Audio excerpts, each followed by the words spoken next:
বিষ্ণু ইসা ইসলাম হুনাইনের যুদ্ধ শেষে ফিরতেছেন, পথিমধ্যে বেলাল রাদিয়াল্লাহু তাআলা আনহু আজান দিচ্ছেন। তো পাশে ছিল মুশরিকদের একটা পল্লী, কিছু মুশরিক তরুণ, তারা আজানকে ব্যঙ্গ করতেছে। মনে কষ্ট পাওয়ার মতো ব্যাপার না, কিন্তু বিশ্বনবী ওইখানে দেখেন কি খুঁজলেন। বিশ্বনবী খেয়াল করলেন কণ্ঠটা বড় সুন্দর, দরাজ গলা। বিশ্বনবী সাহাবীদেরকে বললেন ধরো, সবগুলারে ধরে বিশ্বনবী সামনে আনা হলো। ওরা হাঁটু গেড়ে বসলো। বিশ্বনবী বললেন তোমাদের মধ্যে কে যেন ব্যঙ্গ করে আজান দিচ্ছিল, তার গলাটা বড় উঁচু।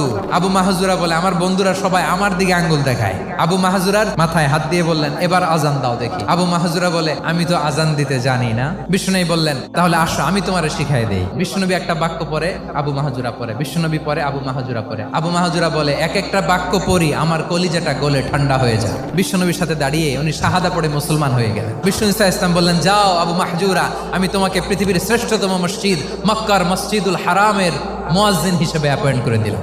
দেখছেন কিভাবে ট্যালেন্ট হান্টিং করতে হয়।